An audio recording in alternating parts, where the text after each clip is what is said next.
Live for the virtual Homestead-Miami Speedway. Welcome, race fans, one and all, back to Green Flag TV, where this afternoon we are set to kick off racing action once again from beautiful Homestead-Miami Speedway. My name is Will Wemble alongside Austin Edstrom. We are bringing you all of racing action from start to finish on this absolutely fantastic Monday night. Austin, it is the Sunshine State. It is Miami, and of course, it is a track that is synonymous with NASCAR culture. This one is going to be a fun ride this afternoon. Yeah, no kidding. Homestead-Miami, one of the best racetracks on the NASCAR circuit year in, year out. This place puts on phenomenal shows every time that we get the virtual race cars whooping around this 1.5 mile racetrack. A little bit different shaped than most of the other 1.5 miles we go to. Kind of lends itself into having some different challenges and also different lines you can move around on the racetrack to kind of make speed. So I'm looking forward to this one. Right now, when we're not factoring in the race wins, Dalton Kilrose stands atop the pylon with 361 points entering this race. Nicholas Corcel hot on his heels. No wins, yes, but hey, The fact that Corcel has not won any wins and is still in second place and only 16, 17 points behind Kilrow, an impressive feat indeed for the driver of that machine. So the real battle, of course, going to be for that 12th place in the points, and that is obviously the big one entering this afternoon, right? 12th place, the one where you got to beat, unless you're the likes of Nick Nickerson or Dustin Ping, which means that final spot going to be around the likes of Wyatt Walker and Matt Crockett, who are currently separated by 4. Yeah, so you've really got to get yourself into the top 10 in points if you want to be relatively safe. And then even then, that 10th place spot might not be safe. Benjamin Lacey back in the 14th place spot. Obviously, race winner, going to be able to be into the playoffs as well. And a couple of these guys had some bad races last week. I'm looking mostly at Sean Williams. Had a tough go of it, got taken out in a wreck that was not his fault in the very, very beginning of that thing at Dover. And got a big hit in the points. Sean, though, kind of backing up the consistency that he had before that with a nice 3rd place in the qualifying here. So Sean's going to try to get himself back into that points battle for the playoff positions. And hey, him starting 3rd, he very well could have a chance to win this thing by the end of the night. A lot of drivers still looking to put it all on the line for the way the points are going to shake out here this afternoon. And of course, plenty of action still yet to come this afternoon on Green Flag TV, but it's Homestead, right? I mean, it is the Sunshine State. This track course played host to the season finale for some time in the NASCAR Cup Series. Not so much anymore, although NASCAR is set to return here before too long. Hot track temp out there right now, 102 degrees Fahrenheit on the racetrack, and some pretty harsh crosswinds as well. 11 miles an hour blowing off to the northwest. Going to make this a pretty tricky track to contend with this afternoon. Yeah, and I got into the car, wanted to run some practice laps during the warm-up session, just kind of give myself an idea of what these drivers are going to be challenged with today. And I got to say, the iRacing fixed setup that we're running here today for the Homestead-Miami Speedway, it is crazy tight. Entering turn 1, you can get off the throttle and let the car rotate down to the bottom, no problem really. But down into turn 3, man, this car just never seems to want to turn, entering 3 and going through the middle of turns 3 and 4 there. So you got to really get that nose pointed as early as you possibly can. You're going to see some heavy lifters right off the beginning. And with how hard it is to get down to the bottom side of the racetrack, I wouldn't be shocked to see a lot of these guys preferring to go up towards the wall, try to find some speed that way. They'll pay the price a little bit on tire wear and a little bit on fuel mileage, but it's going to be tough to pass a guy that is ripping the fence as good as some of these guys can out here today. Doesn't mean it is not possible, though, as you got you got Aaron Smith, I guess, driving backwards in pit road. I mean, why not, right? It's gonna be, we're in Florida, right? We may as well, right? Florida man, yeah. Aaron Smith's definitely taking that one to heart. He's being the honorary Florida man. From, yeah, I was about to say, he's being the honorary Florida man here today. Isn't he from North Carolina, or is he from California? Well, iRacing has taken away my nice pretty flags that tell you exactly what region of the United States you're in. So I'm just seeing a bunch of people from the United States and Canada. So I can't really say on that. Well, who knows? Maybe we'll find that out later on down the line. But for now, we are going to get ourselves closed on up here with the final minutes of warm-up. And with that, time to take a rundown on what your starter grid is going to look like as we get set to go racing this afternoon here from Homestead-Miami Speedway. Starting on a pole position this afternoon, it is going to be none other than Jaden Hopp alongside Aaron Smith for the PT Autosport number 70. From there, third place, it's going to be Sean Williams for Old School Races alongside Nick Nickerson. We're going to have Christopher Bassinger for Golden Garden Autosport down in fifth alongside Michael Thorpe Jr. Row number 4 holds time Rasco for Vardy Racing alongside Dalton Kilrow, and row 5 headed up by Benjamin Lacey and Kevin Foster. Up and outside of the top 10 here, David Leakey going to be starting the 11th place spot with Michael Keithley for Old School Racers on his outside in 12th. Back to row number 7, Thomas Mitchell lining up in the 13th place position with Ethan Sikorsky on his outside in 14th. Connor Gibson starting on the inside of row number 8 for BC Sim Sport. Brian Dees for MFRD Racing starting on the outside. Matt Crockett lines up in the 17th place position with Mike Massengill on the outside in 18th. Rounding out the top 20 here, row number 10, Paul Sathmary lining up on the inside there in P19, and then Wyatt Walker holding on to what could be the last transfer spot into the playoffs. Is going to be starting at 20th. From there, Bob Barry is at 21st with Tanner Marr back in 22nd. It's going to be the likes of Jonathan Canfield and Larry Bell for 23rd and 24th. 25th place holds Joey Neese alongside John Osborne, with 27th holding Nicholas Corazon and Scott Shire in 28th. Closing on the field is Jeremiah Hobbs, Adrian Loya, and James E. Fall.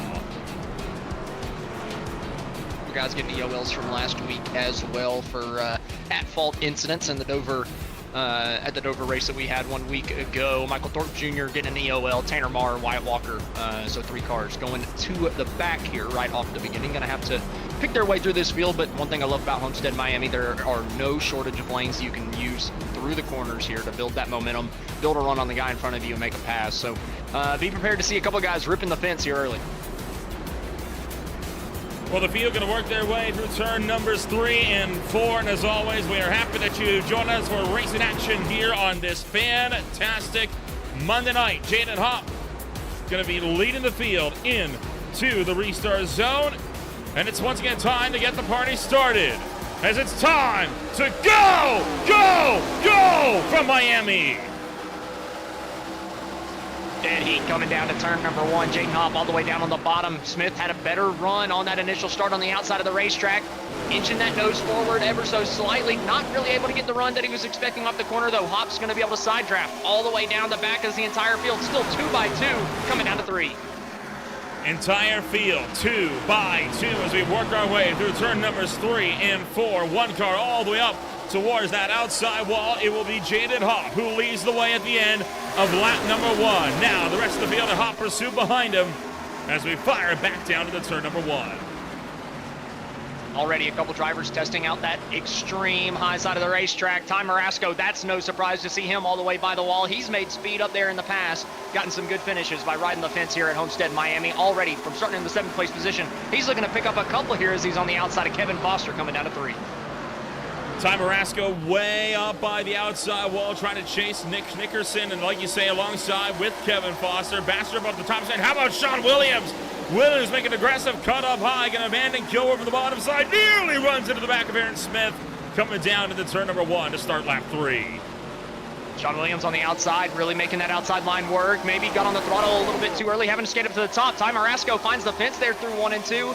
Early days, maybe just not quite used to the top side just yet in the early going of this. You got to find the wall a couple times to be able to avoid it a little bit later. Ty really flirting with it here early, though, right back up to the fence.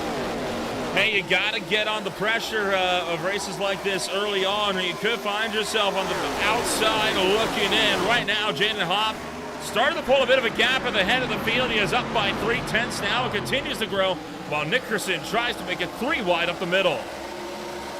Nickerson, like you said, 3 wide, able to find a hole up at the top side of the racetrack, find a home there in the 4th place spot. Sean Williams, though, he was running the top, now ducking down to the bottom side of Aaron Smith, trying to take the 2nd place spot away from him, and he's going to slide him down into the corner, going to be able to take the position as Marasco still fighting on the outside of Kevin Foster, not able to clear. Going to be able to hang on to that side-by-side battle for 6th place, though. Ty on the outside, Foster down on the bottom. And Ty still staying up towards the top side of the racetrack. Nickerson actually follows the 5 cars down in front of him to the very bottom side of the track, and then washes it back up across the nose of Ty, not letting Ty use that momentum to build a run on him down the back straightaway and get to that right rear. Dalton Kilroe dropping back to 4th after he had tried to make an attack for 3rd, while Twin GFR Racing teammates run 5th and 6th behind. Further down the field, Connor Gibson trying to make moves. The Canadian Tire, number 31, as he tries to power around the top side of Thomas Mitchell. Happy Canada Day, by the way, to those that might be watching from the Great White North, as Gibson, he will clear Thomas Mitchell from down low. How about Sean Williams up towards the front of the field? He's going for the race lead. Williams, a playoff contender, at least he's trying to become a playoff contender just outside of that cut line. He's taking the race lead. If he wins this thing, he's into the playoffs. Had a couple bad weeks in a row where he's just been caught up in accidents that were not his fault. And now Sean Williams to the point, trying to win himself into the playoffs.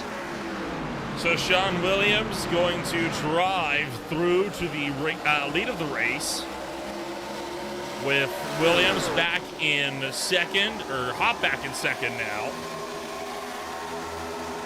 And all of this in just the first 7 laps, and already you look at how much this field has shifted around from the get-go. I mean, again, showing just how critical it is to get a good run on things early on. Yeah, I'm kind of surprised, right? The first couple laps, we saw a lot of 2x2, a lot of guys trying that absolute high line, trying to build up momentum down the straightaways. But we've seen the top 10 completely migrate to the bottom side of the racetrack. Maybe just deciding, hey, I need to save a little bit of tire, save a little bit of gas. Running the bottom side of the racetrack, you're not putting as much pressure into those tires as you rip around the bottom of the racetrack as you would up top. Up top, you're using a little bit more throttle, a little bit more force kind of going through the tires as it's pushing that car into the racetrack, which just wears the tires out ever so slightly more. So in the early days, at least the early going of these runs, as soon as these guys put on new tires, I suppose you're going to see them be more of bottom feeders, is what that's what we've kind of seen over the course of the first 9 laps here. Everybody has mostly migrated down to the bottom, except for a few guys outside the top 15. Oh boy, a bit of a shakeup coming out of turn 2 there. That was with Jonathan Canfield, who holds the inside of Thomas Mitchell just behind Larry Bell. Also the mix. In fact, Bell going to get into the back of Thomas Mitchell. Nearly sends the 68 car for a slide in 4. Mitchell barely able to hang on to that. Bell struggling there, getting off of turn 4 as well. It looks like he's going to lose another position to Michael Thorpe Jr., one of those cars that took that EOL early. Going to have to work his way through the field. We expect Thorpe Jr. to be a challenger by the end of this race, but he's got to come all the way through the field from the back. He's working himself into the top 25. I believe he's fighting for the 23rd place position right here with Larry Bell, but it's a tough go at it if you're Michael Thorpe Jr. starting in the back. You know you've got the speed to be up towards the front. He's shown it week in, week out, but you just cannot abuse those tires too early in this thing. You don't have a ton of tire sets to play with, so you got to be careful with how you get through the field. You can't do it all in one fell swoop. Got to be able to hang on to that car for the long run. Benjamin Lacey trying to battle it out with Brian Dees out of turn number 2. Behind Satmir and Gibson getting a little bit close as well. Dees going to win out in that fight between he and the Real Alert Films number 7. And now you see Keithley trying to look for the inside as well. No dice for Keithley down on the bottom lane. While Brian Dees going to clear from Benjamin Lacey up high and continue to make tracks down into turn number 3. Yeah, Lacey not quite able to make that move stick down on the bottom of the racetrack. Brian Dees using that high defensive line to be able to hang on to the position. I've said, oh, whoa! Kevin Foster gets turned. Kevin Foster turned out of turn 2. Ty Marasco, heavy damage to the front end as well. Foster somehow able to save it, and we're staying green. What a wild save there from Kevin Foster. Take a look back at this. As this is coming off of turn 2. Caught the wall, got into it big time with Ty Marasco, and that is a wicked big save. Yeah, Foster just got tight coming out of the corner, smacked the outside wall, and Ty couldn't get it woed down in time to actually avoid him, and now that's going to hurt Ty big time. I didn't think that was big enough contact to rip the front bumper off of the driver of the, or off the car of the number 1, but I mean, obviously I'm wrong. I'm just shocked that the front end just completely fell off of that car.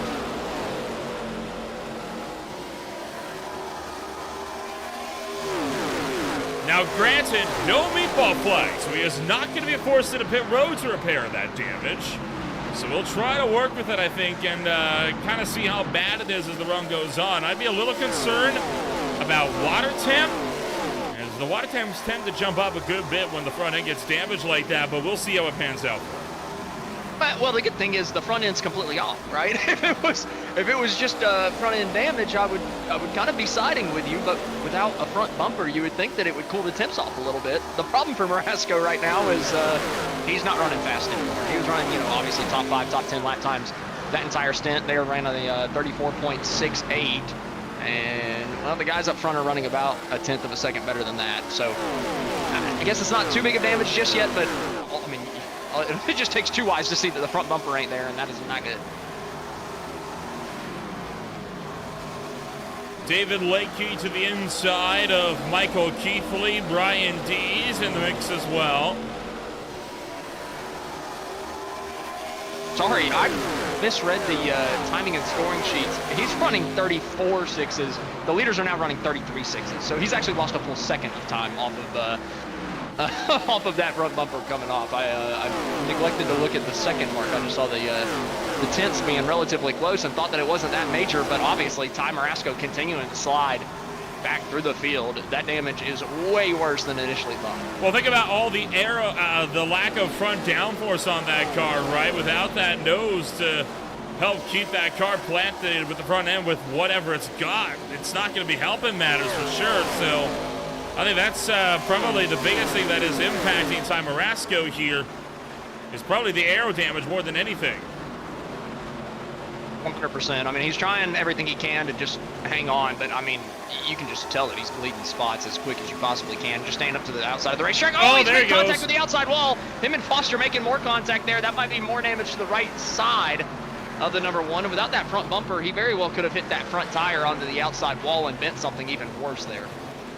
And I think now he may be forced to come down to pit road, as that is even more damage now. And look, you can even tell from here, look at how that, yeah, that right front yawed out just a little bit, and we'll get a better look right there. See that down the front straightaway? The two front wheels pointed in towards each other? Yeah, I think it's supposed to be like that.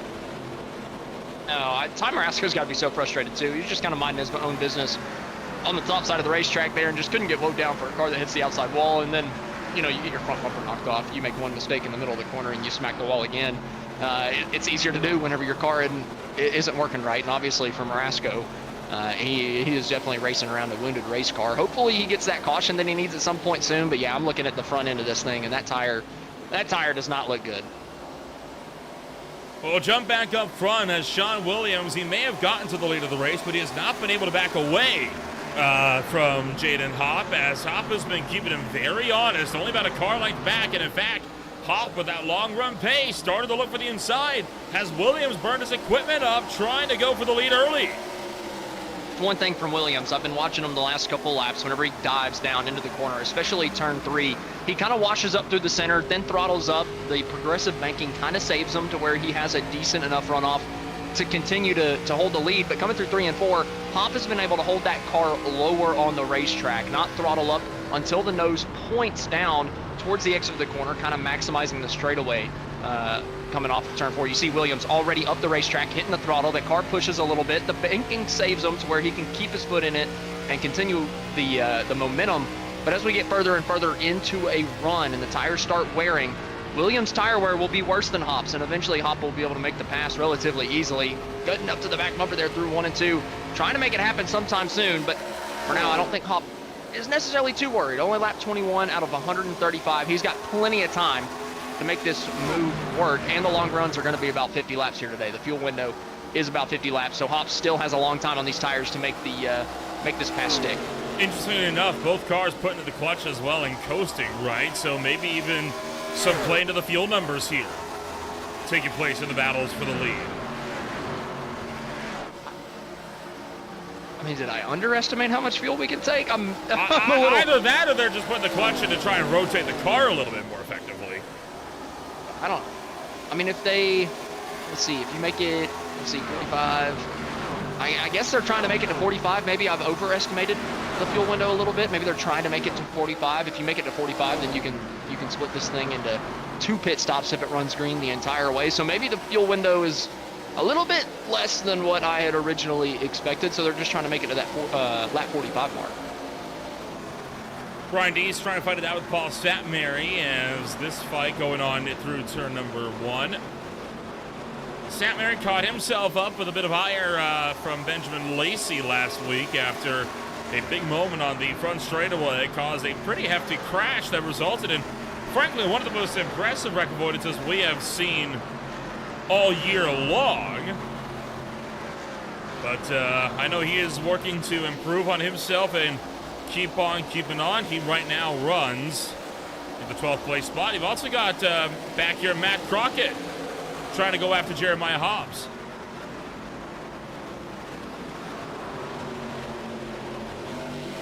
Yeah, Hobbs down to the inside of the racetrack, trying to hang on to the position, trying to clear himself up coming out of turn number 2. He's going to be able to do that. A little bit further up, Michael Thorpe Jr., a car that started at the very back of this field after an EOL. He's made it up to P14, so a good run so far from Thorpe Jr. Now ripping around the outside of John Osborne through 3 and 4. Both these guys fighting for the 14th place position. Thorpe with the outside line, probably going to get the momentum down the front straightaway. Not quite able to clear. Maybe by the time we get down to 1, he can cut down across the nose, but it looks like Hobbs is going to fire it down into the bottom of the racetrack. Give him a run for his money here. Still side by side through 1 and 2. Thorpe Jr. trying to get this move done as fast as he can. Osborne chasing him up the racetrack, just about into the left rear fender. Further up, the 24 able to make a move down here on the bottom side of the racetrack. Brian Dees continuing to try to march forward as well. Sikorsky remains up high to boot. And yet again, we'll work down the front straightaway. Already 26 laps deep into this 135 lapper here this afternoon. Time is just flying by us. You know, Homestead, historically a track that has seen very, very few cautions in the High Tide Racing League. It is one of the few tracks as well that has been run in every single season of HTRL competition, and I'm expecting for tonight to be no different. In fact, I don't think we've had ever more than, 3-4 cautions here tops. Homestead's just a nice wide racetrack. You got a lot of different grooves you can run in, so you're not just tucked up under somebody the entire time. You kind of have a lot of room to avoid issues, right? I mean, they still happen. We're probably going to see a caution at some point here tonight, but this track just lends itself into more clean racing than a lot of the other mile and a halves that we go to, especially with this ARC car, right? The worn out surface is showing us a little bit of field spread. Most mile and a halves, we don't really get that field spread. Las Vegas a couple weeks ago, we were just about modified pack racing this, that entire race. But here tonight, you can tell that we're just kind of separating into smaller, separate battle packs, right? The top 3 kind of gone from the rest of the field. Then there's a little pack of 2, then another pack of 2, and then a kind of mixed bag here on the fringes of the top 10. With a little bit, a few more cars, but they even still have a bit of field spread in them, and we're not seeing the draft come into quite as much of play. But 3 wide coming down to turn 3, just about. Osborne looking way down to the inside of Thorpe Jr. Going to just fire it down to the bottom side of the racetrack, make sure that he gets side by side with these guys. Sikorsky going to lose the position to Thorpe as they come out of 4. Should have the momentum to be able to at least stay side by side with Osborne, but these 3 all fighting inside of the top 15. Boy, Thorpe and Osborne have been kind of going at it a good bit this last little while. Looking like they're going to get themselves more or less sorted, but you can still tell, I mean, this is a battle that is not going away anytime soon, because as soon as Thorpe makes any pass of the cars in front, Osborne is willing to return the favor. In fact, now looking for the outside line, trying to get a drive around turn 4. And instead, he'll have to cut low as he'll find himself side by side with Satmary. And again, trying for 3 into turn 1. Yeah, down to the bottom again. Almost contact. Thorpe Jr. all the way down on the door of Osborne. Through 1 and 2, trying to hang on to the spot and trying to make a move on the 24 to the outside. Boy. Almost contact again. Osborne almost came up a little bit too much, but Osborne was just outside of the top 15. Thorpe Jr. had caught him from the back of the field, and as soon as Thorpe Jr. caught Osborne, he's just stayed up with him this entire time and passed every single car that Thorpe has, and now he's looking around the outside of the 34, trying to get the spot back. And this time, Thorpe does not have Satmary to give him a helping hand, and he's caught by himself. Osborne makes the pass, and Nicholas Coruscant trying to do the same. Fights on for the lead as Jaden Hopp clears Sean Williams. Yeah, I mean, as soon as that happened so quick. I'm telling you, what I was saying earlier about Sean Williams getting on the throttle a little bit earlier through the corners, letting the banking do the work. You see it coming down into turn 1 here. Overdrove the corner a little bit, washed up the racetrack, got in the throttle, but the car just would not turn. He had to get out of the throttle once again as the tires have started to wear. It's been harder and harder for him to hang on up at the front, and Hopp made that one look easy. Sean Williams dropping back to 3rd relatively quickly as well, so we'll cut back and keep tabs on these midfield fights as Thorpe continues to try to fight his way to the top 10, now kind of stranded alongside Paul Satmary just behind them. You see Jeremiah Hobbs looking to the outside of Connor Gibson. And overall, this field pretty much spread out in its entirety around the racetrack. Going back to John Osborne. I mean, Osborne has done a heck of a job of saving his tires in the early going. Like I said, he got ran down by a car that started at the back of the field in Michael Thorpe Jr. and then stayed with Thorpe Jr., repassed him, and now Osborne inside of the top 10. So great job from the driver, the number 5, to get himself into that position. Started in 26 also, so he started at the back of the field just about as far back as Michael Thorpe Jr., and he's been able to climb his way into the top 10, and I don't think he's worn out his tires nearly as bad as a lot of these guys up towards the front of the field. So a couple more drivers that Osborne could be picking off. Keithley and Leakey both within a second of the windshield of John Osborne. So Osborne's 2 more cars on this run that I think that he could very, very realistically pass. And take a look on the track map on what's in front of Jaden Hopp there. That's Ty Marasco with all that damage on the front end. And He's not the only one, right? You've also got the 19 of Adrian Loya, Larry Bell just up the road, so lap traffic going to start to become a real problem for the leaders here in just a few laps. Yeah, I think that Marasco is going to be a relatively easy pass for these guys just off the damage that Marasco has. He just ran a 35.4, and it looks like Jaden Hopp ran a 34.0. So whenever you've got that much more speed, the pass isn't too hard. You're basically half a second faster through the corners than the lap car. So it shouldn't be too bad. As we see, green flag pit stop starting. Connor Gibson deciding that lap 35 is the time to call it.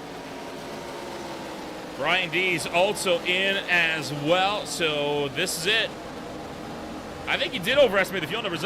You were mentioning like lap 50 earlier on. I was thinking you were a little bit optimistic with that number. Yeah, I mean, you know, iRacing's little fuel bug is not the most accurate thing unless you've ran a good chunk of laps. So I guess I put too much faith into that thing. But regardless, the guys up front, I still think are going to try to push this thing to 45. You can make this on 2 stints. Excuse me, 2 pit stops. Oh, I think Seth Mary missed pit road. Yeah, probably. You see him really slow here. He's got Scott Shire right behind him. Oh, yeah, he tried to just come to pit road and just brake check the 4. Yeah, I don't know if he called it out beforehand. If he called it out down the back straightaway, I kind of put more of the blame on Shire because the 24 made it, you know, would have made it obvious. But I can't say for certain whether he did or not. Just from the video, it just looks like he brake checked them coming through 3 and 4. I don't know.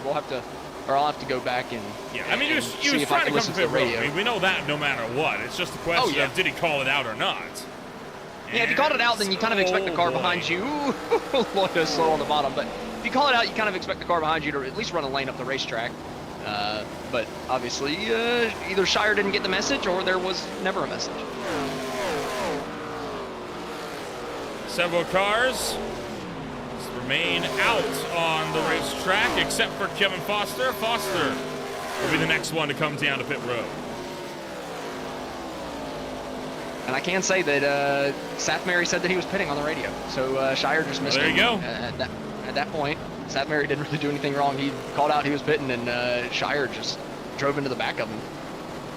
That's a vindication there for Paul Sammer, especially after his struggles last week. I mean, yep, if you call out that you're pitting, then the guy can't be surprised when you slow down to the bottom like that, trying to get down to the lane. Yeah, and especially at a track like Homestead, right? There's 4 or 5 different lanes through the corners you can kind of run. So Shire definitely had no shortage of options of ways to get around the 24 there as he came down pit road. But you know, I know a lot of guys run without the voice chat on, or maybe just accidentally muted. So mistakes happen. But nonetheless, green flag pit stops continuing. Thomas Mitchell, Ethan Sikorsky, David Leakey, all down pit road. But if you're pitting at this time, these guys are not making it on the 2 stops. They're basically on a 3-stop strategy from this point. So we're gonna have to wait and see. Can Jaden Hopp, Aaron Smith, some of these other guys in and around the top 5, can they make it to that lap 45 mark? David Leakey is down in the way, so is Sikorsky. We just wait for Joey Neese. And he is also away. And right behind him, coming to the pits, is Jamesy Faw coming down to the lane.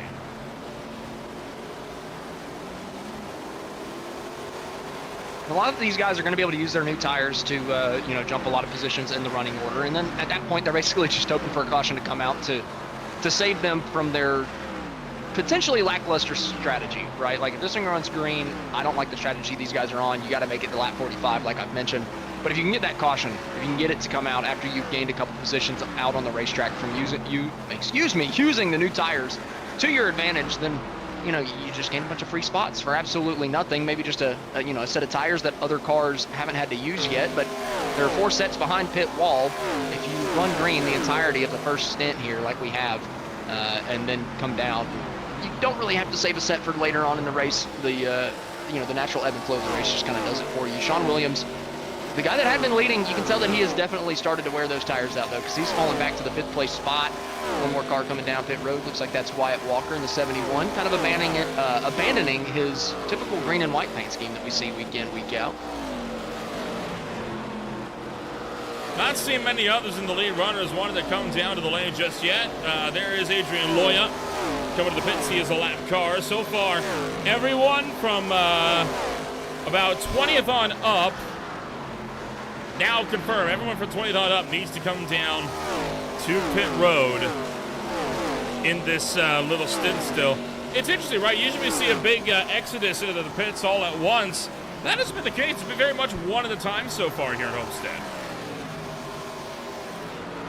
You can just tell that, you know, each driver runs this racetrack a little bit different, wears out their tires a little bit different. So each driver is kind of figuring out when they need to pit at a different time than others. And, you know, you're trying to make it to 45, but if you just plain can't, you play the tire strategy a little bit different. But here, you're talking about max exoduses of people coming down pit road. Finally, 6, 7 cars all coming down pit road at the same time. Lacey, Nickerson, Williams, Bassinger, Thorpe, Hobbs, Marr, Massengill, and more all coming down to the lane. And that leaves now just the top 7 that have yet to come down to the pits, and we're expecting to see them in any time. I think I'm hearing that Aaron Smith is going to be pitting this lap. I also think I don't know, kind of an advantage that some of these guys can get. If you can push it at lap 46, 47, 48, that just means 1 or 2 or 3 laps less that you have to save throughout the rest of the events. We're gonna have to wait to see if any of these guys can actually push this thing well over that expected pit stop time, right? The double zero stays out on the racetrack. 70 comes down here right on 45. How many laps can Hop push it? How many laps can Kilrow push it? What about Coruscant, Scott Shire? Can they push this thing to 47, 48, 49 and make it where they don't have to save for the rest of the race? Only time will tell. But right now, Aaron Smith, and here comes the 40 of Nicholas Coruscant coming down pit road. Very tame pit stop cycle, right? Nobody overdriving and no penalties so far. I think the only real thing to note would be Paul Satmer getting run over by Scott Shire on an attempted finish, but that didn't even happen in pit road, right? But no pit incidents, no penalties or anything. That's a rarity for these guys this season so far. Yeah, and here comes another one. There's your race leader, Jaden Hopp, deciding to come down pit road. Dalton Kilrow from the 2nd place position now also coming down. So these guys, not even these guys up towards the front, are able to really push this thing many more laps. Scott Shire coming down, so only a couple of drivers able to push it 1 lap to the good, hitting on lap 46, coming to 47. So not a lot. I mean, I guess you were right about talking about the leaders earlier. They were clutching and coasting into each corner, trying to save as much as they possibly could, just trying to make this a 2-stop race. And as long as the run greens, it'll play into their benefit. But you know, I'm worried for them about these guys that came down, you know, 5, 10 laps earlier that have the way fresher rubber. Can these guys leapfrog them and then get the caution they need?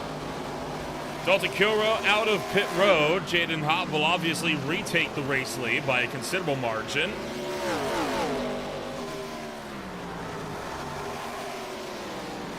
And, well, Hopp has not been able to get out by as much as they thought he might, right? Nick Kirsten still within 8/10. Lacey and Smith hot on his heels. But that is 2 seconds back to Brian Dees and Sean Williams. Another 3.5 back to Dalton Kilrow. And then this is the big fight right here. Kevin Foster, Bassinger, Osborne, and more. All cars fresh out of pit road. Yeah, big battle pack here from, what is this, about 9th on back. Foster down to the inside. Bassinger trying to rip the outside of the racetrack. Tom Marasco finally down pit road here at the back of the pack after obviously having that damage from earlier.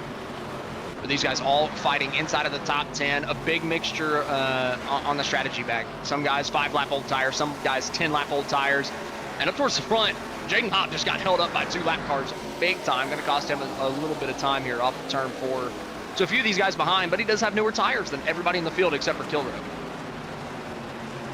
Splits the lap traffic real wide up the middle, trying to make sure he could try to shut Nick Nickerson behind them in order to glean as much time as he lost from being held up. But it looks like he might be able to do just that, although one of those lap cars kind of hugging the inside wall. That is the 58 entry of Joey Neese that's going to hold the inside, and Nick going to go around the outside of Bell. Overall, gain a couple tenths that time around for him. And on Nickerson, firmly within the slipstream, only 5/10 of a second back. Here in the ARCA car, we all know how big the draft is. We've seen it time and time again at the 1.5 miles. So if you're Nickerson, can you just hang in that draft to Jaden Hopp? Don't let him pull away.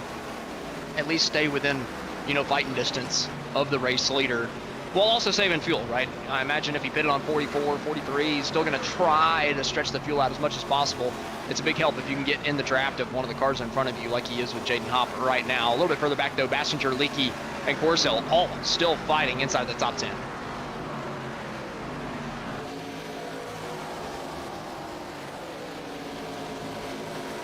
one of the longer green flag runs that we have had so far this season. And, of course, I'm sure we're not complaining about it. In fact, Connor Gibson coming down for his second stop of the day. May have, you know what, he may have double sitted the tires, and that could be his splash and go stop right there that he's gotten out of the way. Now we can take tires and go full bore to the end. I mean, potentially. I just don't know if I like that. Never I mean, mind, he came he's down done. so early. He's out. Okay, then.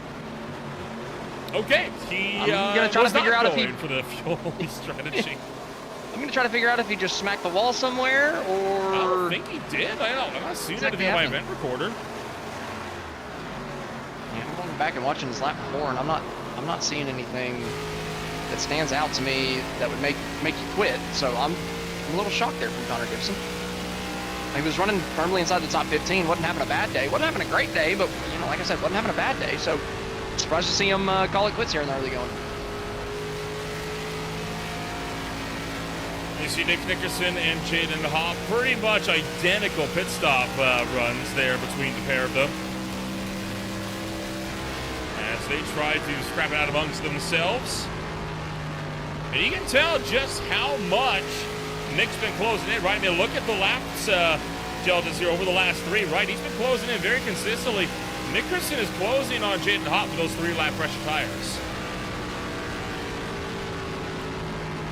And that's honestly really surprising to me, because Nickerson came down on lap 43, Hopp came down on lap 46, and yet he's been able to reel him in. Obviously had some help with that lap traffic, got himself at least into the draft of your race leader, and ever since he's been in the draft, he's just been able to stay there.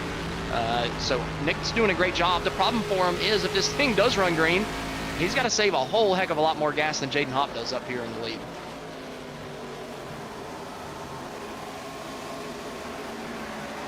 Well, the battle continues on, and there he goes, looking for the inside line. Jaden Hopp trying to pinch him down, not wanting him to get it in. Nick going to be forced to track up, and he's going to have to abort that attempt in turn 2. He would have wiped him out had he tried to commit to it, I think. Yeah, couldn't quite get the throttle down through the center of the corner. Hopp pinched him way down to the bottom of the racetrack, kind of made him lift, make sure he couldn't get on the throttle as early as he wanted to. Further back, inside of the top 10, Thorpe Jr. continuing his march to the front of the field. He's diving down to the inside of Kevin Foster, trying to take the 11th place spot away from him in this big 4-way car battle for 10. Kevin Foster still in the mix, and Thorpe forced to tuck back in line. 3 more lap cars up the road just in front of your race leader, Jaden Hopp. And again, Nick Nickerson not able to have that look down the inside like he wanted. Awesome race we're having, though, this afternoon from the Homestead-Miami Speedway. Yeah, nice, clean, and green so far. Nobody really making any big errors. Really, the only thing that we've seen is Foster getting into the outside wall and taking the front bumper cover off of Ty Marasco, and then Paul Sathmary trying to get down pit road and getting run over from behind. But ultimately, both those incidents resulted in some pretty hefty saves. Thorpe Jr. now to the bottom of Kevin Foster, down into turn 1. Foster way up to the top of the racetrack. Osborne trying to fill the hole down at the bottom. Thorpe Jr. is going to clear for 11th, and now Osborne looking to take 12th away from Foster. Foster almost into the fence, but able to keep it out, keep the momentum down the straightaway. They're going to stay side by side all the way down the back. You know, it hasn't been the most dramatic race of the season so far, but I feel like after the carnage of Dover, I feel like they kind of needed this as like a light week, right? I mean, this is a good time for them to just take a rest, relax, chill, let things settle. I'm sure they're not complaining about it.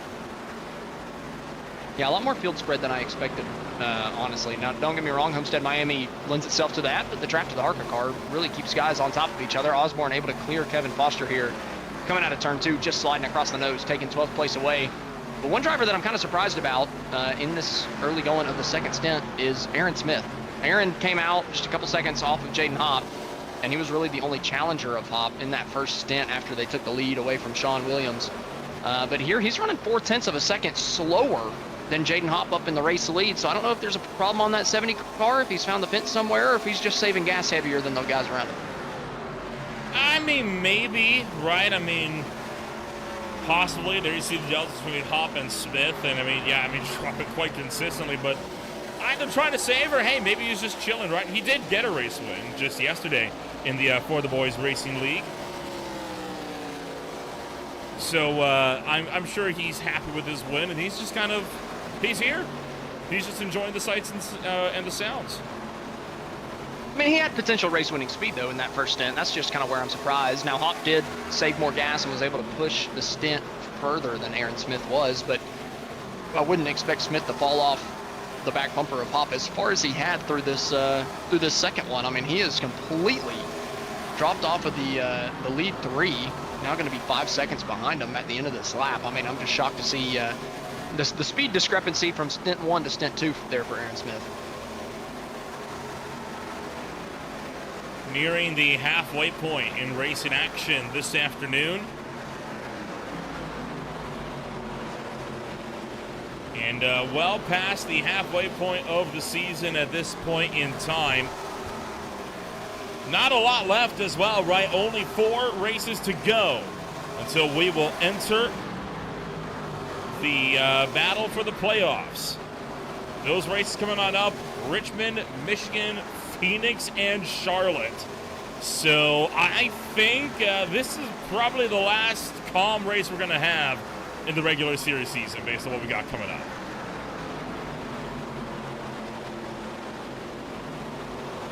I would be surprised. I mean, I don't think that it's ever going to be this common. Even if we get 1 yellow, I feel like it's just going to completely blow the head off of this race, honestly. I do think that if we get 1 yellow, then all of a sudden it might turn into a string of yellows. It's kind of what we've seen so far this season in the High Tide Racing League. But to your point earlier, we haven't seen a green flag run quite like this, right? We've had little stints and moments where it's just about a full fuel stint, but I mean, we're 1.5 fuel stints down just about at this point, and I don't sniff a caution coming anytime soon.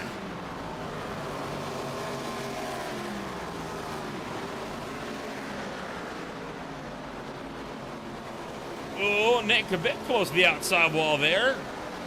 Tell you what, he's doing a good job on keeping Jaden on his toes. You can hear Jaden is putting that clutch, still coasting. Nick is not doing that. So Nick is kind of on the attack here a little bit more, while Jaden Hop is just playing defensive.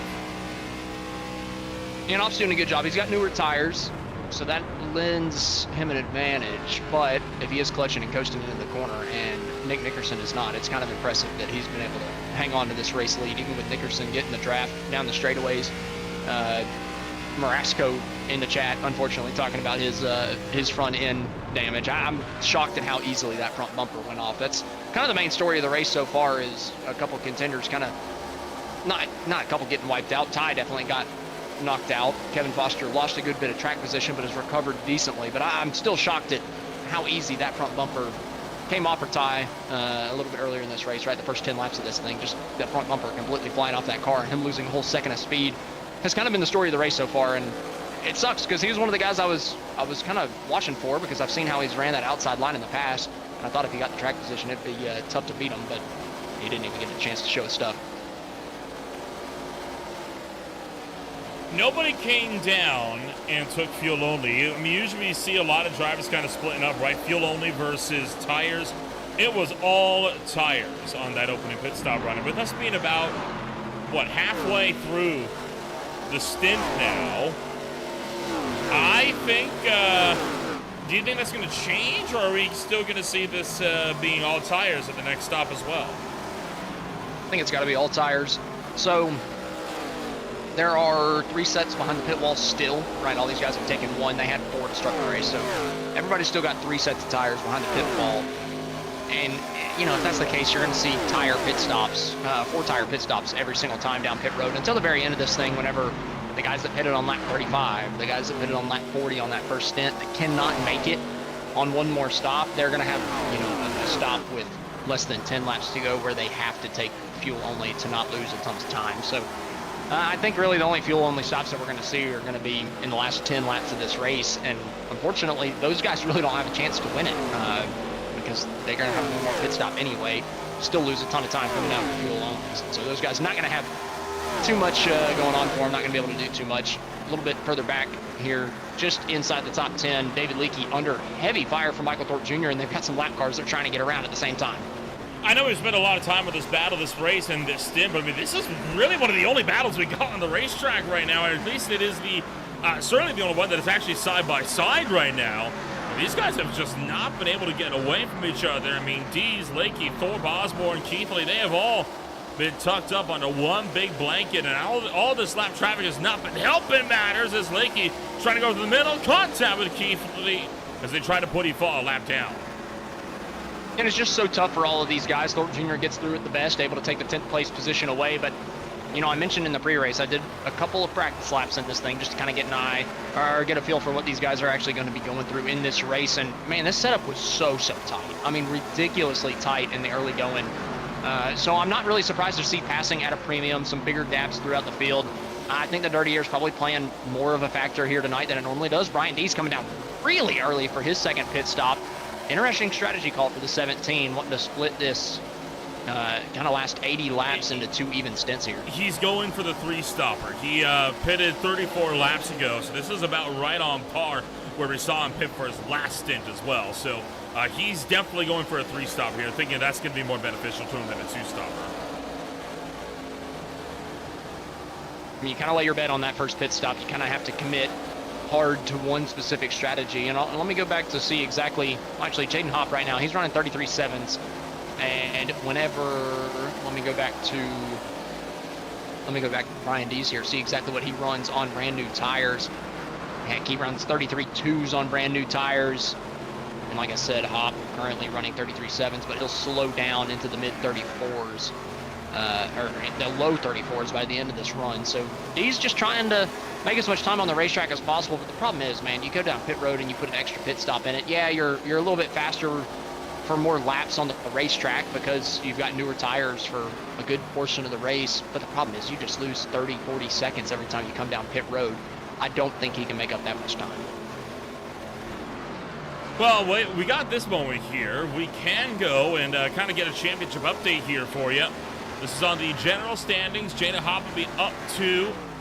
Bassinger would be up 1. Other than that, very minimal changes really within the top 10 in the points. We'll kind of move this on down just a little bit here. Check out 11th through 20th. This is where a lot more of the movement takes place, and this is the interesting movement to see as well, right? Because this is all drivers battling for some of the last transfer spots here for the top 12. You know, these are kind of the standings that really, really matter. Honestly, I think about 8th on back is really what you got to look at just off of, you know, winning you're in, who's going to be in the playoffs. Like Benjamin Lacey's going to be in through a win, so obviously you bump Lacey up into the top 12, even though he's 13th in the standings. Nickerson has a win, but I think I've heard from him that he's not going to be able to compete in the playoffs, so you can take Nickerson off of that. So I think currently the cut line is the top 11 plus Benjamin Lacey, who's got a win. So you're looking at Scott Shire and a few of those guys behind of really who's fighting for the last position. But even then, we could have another upset winner at some point in the season and move that cut line up. Edith Skorsky kind of got caught in a bit of a 3-wide moment there coming out of turn 4 last time by. He's got Brian Dees with him. And Dees going to look to unlap himself as well. So racing action continues on this afternoon here from the from the Homestead-Miami Speedway. We're going to take ourselves a quick step back. When we return, there's more racing action on Great Flight TV.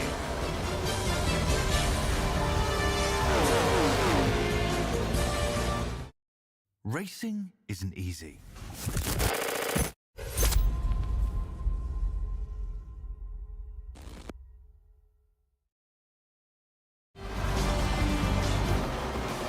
Well, don't you just love it when things happen to break on you, right, Austin? No break for us this afternoon. It'll be straight through on this one. I'm sure the folks at home not going to mind that whatsoever. So, the field set to rumble out once again, and we got 50 laps to go.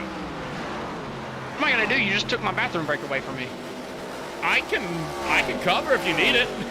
I'm messing with you. Nonetheless, we've got a few more guys decide to come down pit road. Looking at Kevin Foster coming off of pit road right now. 59 laps to go, so he pit down on lap 75. Obviously going to have one more pit stop in it there if you're the driver that rated Kevin Foster. And the strategy is where those standings that we mentioned earlier, that's where that can really shift up, right? When you decide to come down pit road, how many pit stops you decide to take in this event can really shuffle your point standings at the end of the day, right? We were looking at those just a few laps ago, and that was kind of whenever, you know, everybody was still kind of on the same strategy. Everybody had pitted once, so you got a decent idea of where everybody was going to be. But now we know some people are pitting twice, some people are pitting 3 times, some people probably just going to take a splash and go for their 3rd pit stop, others taking 4 fresh tires for it. So that strategy mix is going to shake up the standings big time by the end of the night.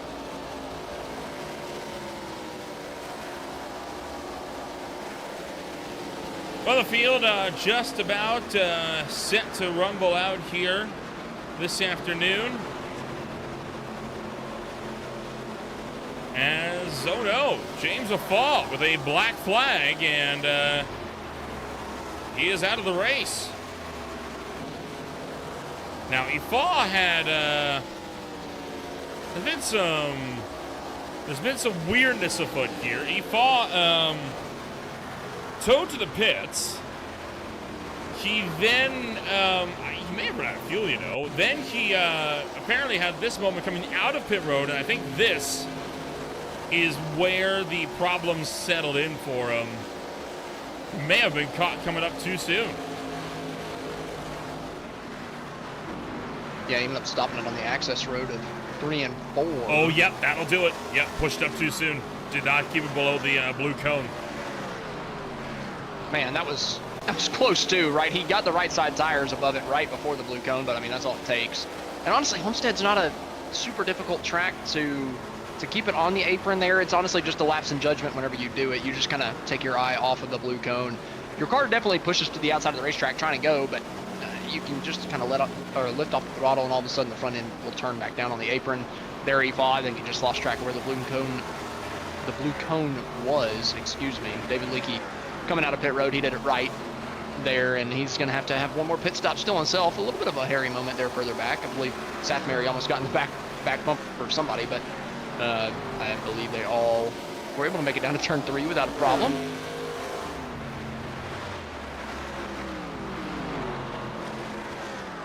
Well, the pack continuing to make good tracks here this afternoon. Wyatt Walker, Paul Satmary, Mike Massey, getting a little bit crossed up there between the two of them. And all right, now we're starting to get some action here as Wyatt Walker is trying to find it out with the 24. They're getting a bit antsy here for 14th. Oh, contact now between the two of them coming off the corner. Yeah, we might get a couple guys driving angry here. And Seth Mary's trying to find the bottom side of the racetrack. He's coming down pit road this time. He just called it out. Coming down the back straightaway. Hopefully this time he doesn't get ran over trying to get down to pit road. All the way down the bottom. I think he's going to get down A-okay this time. But yeah, that was getting hairy, and we were about to have a nice moment, but instead Seth Mary decided, no, I'm going to come down pit road. So all ruined our fun.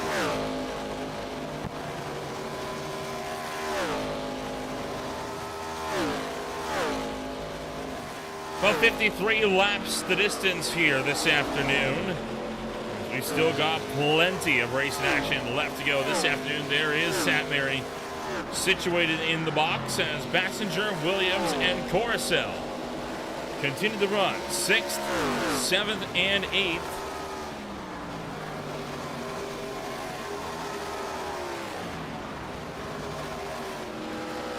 And one by one, the second pit stop run of the afternoon is kicking off. Looking at Sean Williams here, trying to run back down Bassinger after Bassinger got by a couple laps ago, but I think Williams kind of falling more into the clutches of Coruscant coming down the front straightaway down into turn 1. Not the night Williams was hoping after the really, really good qualifying, session that he put up, qualifying in 3rd, immediately going up to the race lead. But just on the long runs, Williams in that 89 has struggled ever so slightly, but the track position he had and his short run speed has kept him firmly into the top 10, which is definitely still, a run that he needed to be able to get himself back into that points battle for the playoffs. But you got to think Sean Williams was wanting just a little bit more than a 7th place potential finish here after he had, done such a good job getting up to the race lead early. Mike Massagill comes down to pit road for what could be, well, no, it's not going to be his final stop of the day because he only went 40 laps, so with 51 to go, Mike Massagill has a stop and go in the near future for him as well. Here comes Benjamin Lacey.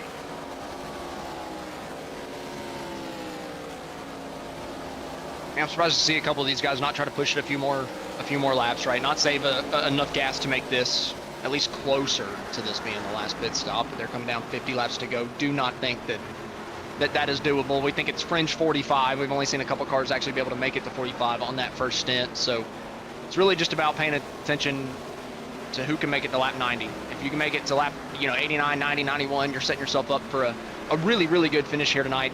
It's just how many of these guys can actually make it work. Benjamin Lacey here coming down and out of pit road with 49, 50 laps to go for him. That's just a couple laps too many. I do not think that he can make it to the end on gas at this point.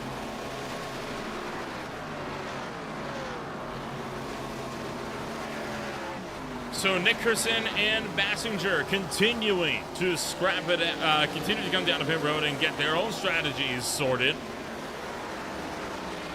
Top 10 still have yet to come down, as does quite a few drivers still outside the top 10 as well. And I think this is the stop we're going to see a lot of these guys coming in more in like one to five car pairs, right? We're not going to be seeing them coming down all together, especially now that most of the battles we had have been completely broken apart.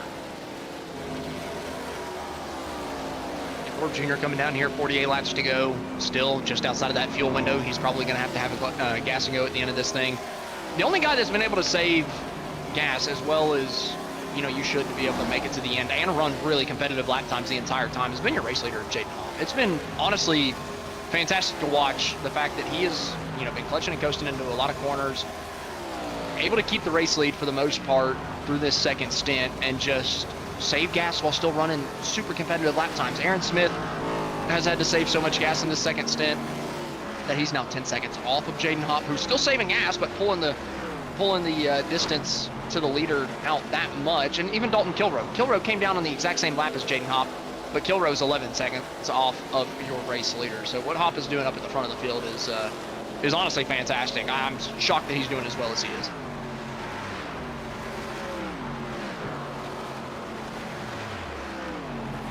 How about that? Nick Nickerson, new fastest lap of the race for the driver of the number 2. So Nick starting to move on here for the driver of the GFR Racing number 2. Looking like he might want to go. John Williams calling out on the voice chat that he's coming down pit road. I think he might have just been saving a good bit of gas here in the second stint, letting himself push it to that 45 lap to go mark so that he can make this a two-stop race. White Walker coming down pit road as well, doing more of the same. Still have not heard from Jaden Hopp. Haven't heard from Aaron Smith. Haven't heard from Dalton Kilroe. Finally, Aaron Smith's coming on the radio and saying that he's coming down pit road this time. So Smith should be good to make it to the end. And Hopp still pushing it one more lap. It's ridiculous how much gas that 00 has saved while still pushing this gap out. I mean, a huge lead that he's built up. Kilroe coming down this time too. So Hopp saving up this much gas to push it further than anybody else in the field and still pushing his lead out. I mean, this has been a ridiculous race from the 00.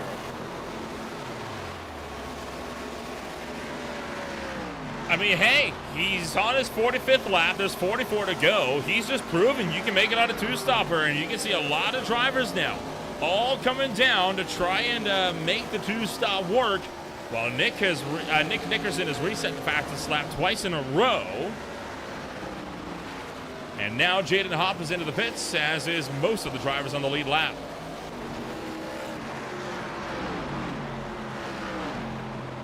It's ridiculous to me that he's been able to pull out the lead like he has, though. You know, typically you're out front, you're saving gas, and you give up some time, right? You don't completely just stay out towards the front of the pack and you know, gap your competition, especially the guys that are making this a three-stop, right? You would expect the guys that pitted at 35, that pitted at 40 to start this race, that they would have been pushing, you know, hard enough to be able to catch a guy that is saving fuel the entire stint, but they just haven't been able to do that to Hopp. And now that Hopp has pushed this thing 2 laps further on this stint, only 43 laps to go as he comes out of pit road. I mean, he doesn't have to save it all in this stint. If he does, it's going to be very, very minimum. And the pace that he had while he was saving was so ridiculous that I'm sure the pace that he has whenever he's going full tilt is going to be just as crazy. But he does come out a little bit behind Nickerson and Lacey. But those guys, we do not think are within their fuel window. And if they are, they've got to save a lot more gas than they have the last couple of stints.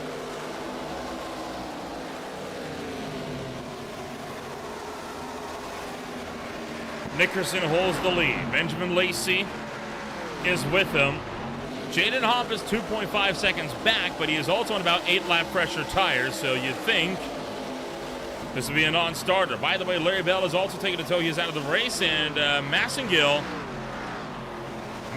got a... Oh, my gosh. Hold on. Look at the right front. The whole right front of Masso's car is ripped apart. Or something big has happened to Massengill's number 20. Yeah, it looks like that happened on lap 86 for him. Trying to get a look to see exactly what happened. Looks like it happened down the back straightaway on lap 86. He came down to the bottom. What in the... I don't know what to tell you. This is gonna look really weird. This is gonna look really weird whenever you back it up enough to see it. I don't know what happened. Just tracked up, blue. Nah, okay. Oh, whoa! Yeah. All right then. Curiosity is gonna get the better of me here. Let's. That's what I was saying. I was like, I don't even know how to describe this to you. Other than he just turned right. It almost looks like his wheel disconnected. Because he always like when the car hit the wall, the wheel straightened up, and it is not turning at all. Like I mean, that wheel is not turning. That looks like a hardware failure of some description. And now Paul Satmary. Paul Satmary's had the same. He has crashed at the exit of pit road. No caution for either incident, but Paul Satmary is sitting on the bottom of the racetrack, and he's going to tow. Okay, well, I wonder what happened on that one. He was out on the racetrack. It was not a pit road incident. Oh, okay, well, I'm hearing in the chat screen froze on the 24, so he got it off the racetrack as much as he could. Fair enough. He did it efficiently here through 1 and 2. He goes all the way down to the apron and continues turning left. That's a great way to do it, though, right? I mean, that's about as good a way as you can. Oh, boy. Unfortunately, it almost backfired. He almost went right back up onto the racetrack, but it worked out. Yeah, he did. I mean, he did literally everything you can do in that situation to not take anyone else out and to keep the race under green. So, honestly, big credit to Paul Satmary because that, I mean, whenever the screen goes black, I mean, you're basically playing with fire. You got no idea exactly what's going on. He did the absolute right thing there to pull that thing off the racetrack as much as he possibly could. Benjamin Lacey takes the race lead away from Nick Nickerson. Again, though, we don't think these guys can make it to the end, but got to give Satmary his flowers. After what happened last week, he was beating himself up over that mistake. This week, honestly, had a chance to rectify it in the worst way possible. So, you know, I feel bad for him for the black screen because that's what I mean by the worst way possible. He didn't deserve that, but great job from Paul to make sure nobody else got affected by it. Man, Nickerson back to the inside, switching back and forth between the front two. So Nick maintains his run up front. Benjamin Lacey trying to chase him back down into turn number 1. Nickerson retains the top spot, but Benjamin Lacey is not letting him back down easily. Feeling like these guys might be playing some fuel-saving games. I don't know if either one of them want to lead right now, but with them switching the lead back and forth like that, it just brings Jaden Hopp closer, right? And I mean, only 1.3 seconds now. It was 2 seconds just a handful of laps ago. So these guys kind of playing the fuel-saving game behind each other, using the draft to their advantage. Might just bring Jaden Hopp into it to where the fuel-saving doesn't really matter. Now, I say that, they still have a huge gap back to who will be second place of either Dalton Kilroe or Aaron Smith. So they've got an opportunity to hang on to second and third if they can save enough gas, but I just don't think that, even if they save gas, I don't think they can hang on to this spot from Jaden Hopp.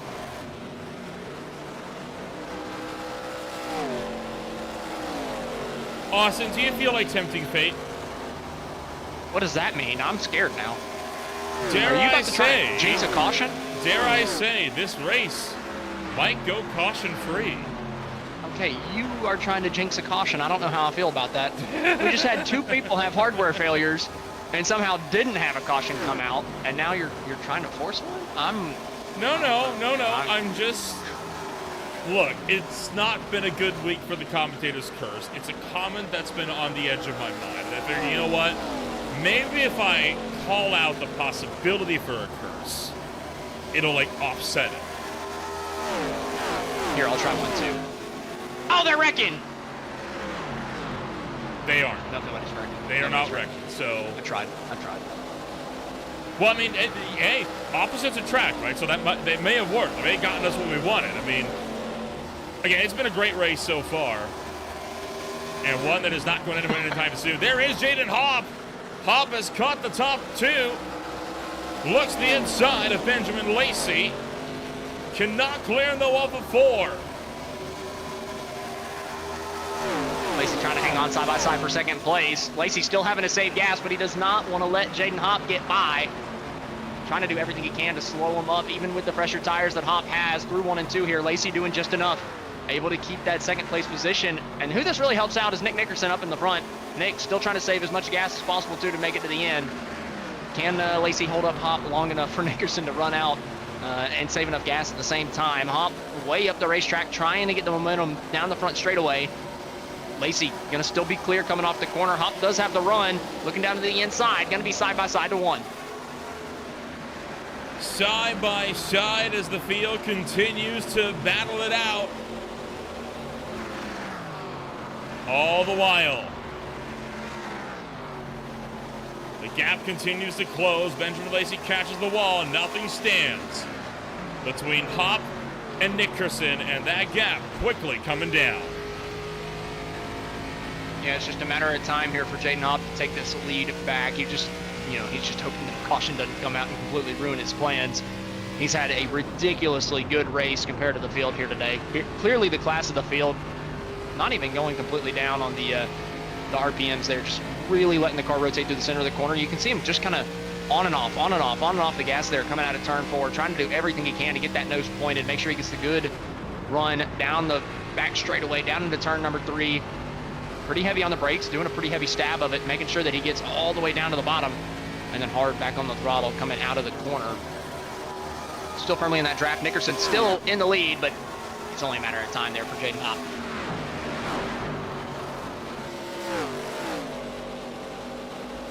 Oh, he's right on the back of him, too. And Benjamin Lacey is still not too far off, so if these two do end up coming together, they get damage. Lacey's in the perfect spot to capitalize. Kevin Foster's in for his final stop of the day. Yeah, and you were talking earlier about we're trying to commentate chinks of caution into this thing. I just don't think it's going to happen because these cars are so tight. Pretty easy to drive, but Jaden Hopp down to the inside, trying to take that lead away from Nick Nickerson. Oh my God, he just made that look so easy. Just drove it down to the bottom of the racetrack, slid across the nose. Nickerson trying to come back at him. Sikorsky's trying to get his lap back. Jaden Hopp takes the race lead. Nickerson looks like he's just going to file in line, not really taking the run down the back straightaway, not trying to take it back away. And I think Jaden Hopp is just going to scoot off in the distance now. Oh, and now a slide job across the nose of Sikorsky. Sikorsky going to have to pull this one out another day, and well, I think this race has just become Jaden Hopp's to lose. Check back in the battle for 10th here. One of the only other fights that's side by side at the moment. Michael Thorpe Jr. fighting with David Lakey. Yeah, not the race Thorpe Jr. wanted to run green the entire way through this race, right? I mean, he had to start at the back from the EOL. Whenever that happens, you need a caution at some point to kind of, navigate the field, right? You pick up 10, 15, 20 spots, and then you need a caution to come out so that you can kind of re-rack them and have another, 10 guys that you can go after legitimately. The EOL this week seems to be a bigger penalty than it is most weeks, just from this thing running green the whole way. And I want to point out, in the middle of all of this as well, there's also a battle for position between Kevin Foster, Brian Dees, and Bob Berry. Those are that's the other 3 cars surrounding Foster and Thorpe, surrounding Lakey and Thorpe right now. Those are all fights for positions going on all around him as well. Adrian Loya, never mind. Okay, Loya, I showed, had a black flag. That is his engine expiring because he left it running in a pit road, and the water finally overheated. So that's a weird meatball. Weird meatball for them to get. But I'm surprised from these guys, right? Dees and Foster, they tried the alternate strategy, and it just hasn't worked, right? These were top 10 cars. These were guys battling inside of the top 10 for the first 2 stints of this race. Now they're trapped a lap down, fighting for 18th. I mean, the strategy has not gone their way. Obviously, we think there's a couple guys towards the front that, still have to have a gas and go. Looking at David Leakey that's coming down pit road right now. He might take 2 tires. When he's coming down right now with 25 laps to go, maybe he goes a little bit different strategy. So there's still a couple positions those guys, Kevin Foster, Brian Dees, can pick up if these other guys have to come down and, take a splash of gas like I mentioned. But right now, that strategy call does not look like it's paying off for them. Wherever you look, there's something going on. And so is the case of what we got coming up over the next month or so on Green Flag TV. Austin, do you want to guess how many shows we got this coming month? Oh, goodness gracious. Well, there's 31 days in July, and you're crazy, so I'm going to say 35. 42. Oh, my... Okay, I underrepresented your crazy. Now, granted, I'm not at the heart of all of them, and I think I would go insane if I was. But that doesn't mean we don't got a lot of talented people working with us behind the scenes. Dustin Aldis, of course, Derek Watson, Justin Prince, Howie Burrows, Christian Hill, just to name a few. Justin Prince, of course, and Evan Pasoko. All people that help us to put on this many shows in a month, and that means once Home SRL starts up, every day of the week, there's going to be at least one race, sometimes two, on the very rare occasion. How about 3 in a day? Not a month you're going to want to miss. I mean, it is going to be one of the busiest months we've seen in this channel's history. And it gets all kicked off in 2 days with a triple header.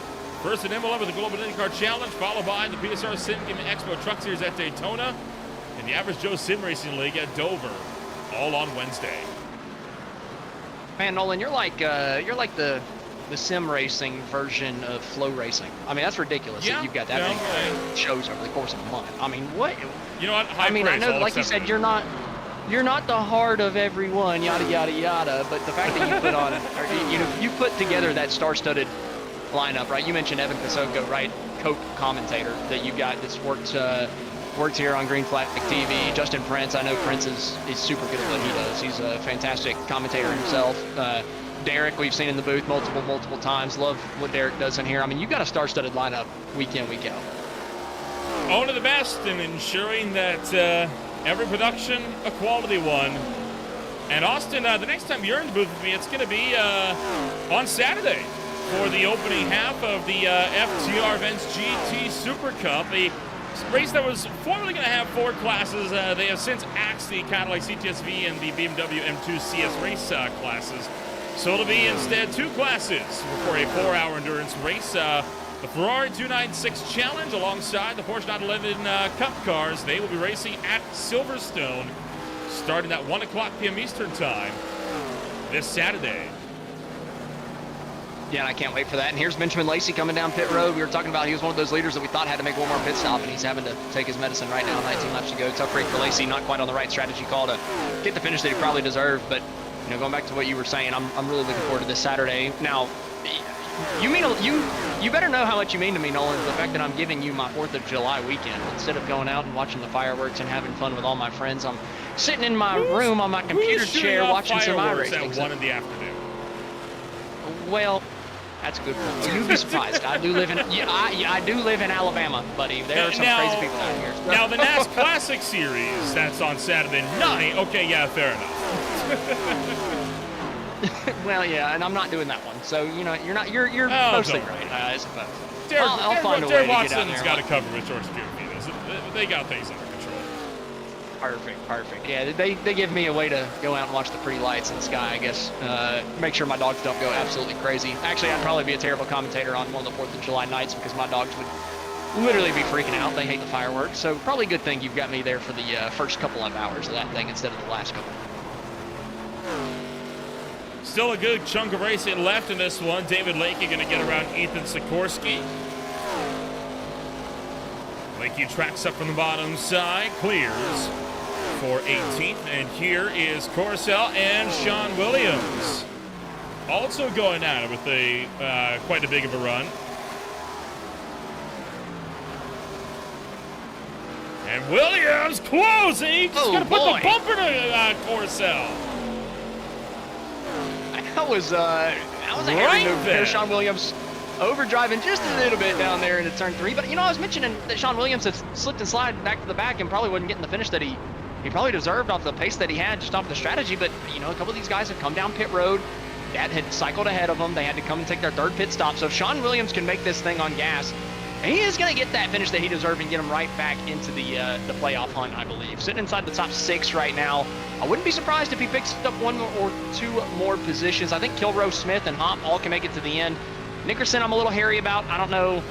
I don't know for sure if Nickerson can make it, and I'm kind of in the same boat on Corcel. So there's still a couple positions Sean Williams could potentially pick up here and get himself into the top 5.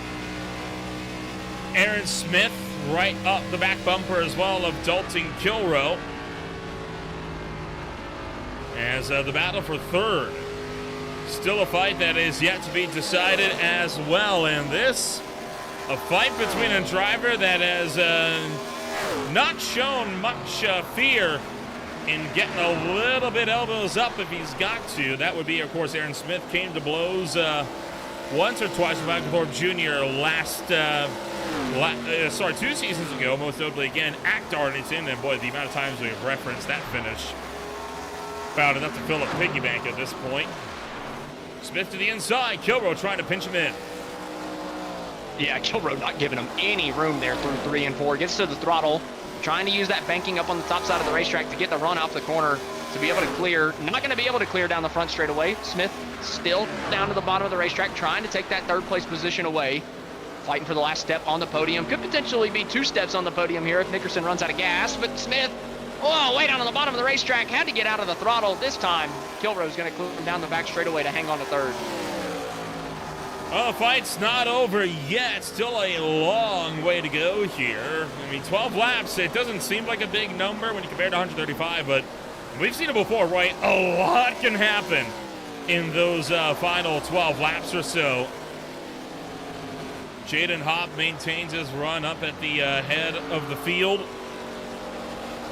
with a solid 2.7 second lead, and we believe Hop more than good to go the distance. Going to kind of go back to what I was talking about a little bit earlier. These cars are set up so tight this weekend. Not a lot of difficulty to drive. The only difficulty is not just plowing the fence down on exit because of how tight that front end is. Aaron Smith using the top side of the racetrack, trying to build momentum, but there's just not enough horsepower in this thing to actually get side by side. Finally, before we get down to 1, he does, but then Kilroe just going to pinch him down to the bottom of the racetrack again, not give him an opportunity to get fully on the throttle through the center of the corner. It's going to be tight between the 2 coming off at turn 2, but I guarantee you Aaron Smith is just thinking, give me a little bit more horsepower. All I need is some power, even if both of us have the power, just to open up the room for some mistakes. But there have been no mistakes between the 2 here in this last stint, and again, Kilroe just pinches him way down to the white line, not letting him get the throttle down. Well, it's got to be jarring for Smith, right? Just came off of an unrestricted super speedway race last night with the car tomorrow that he took the win at.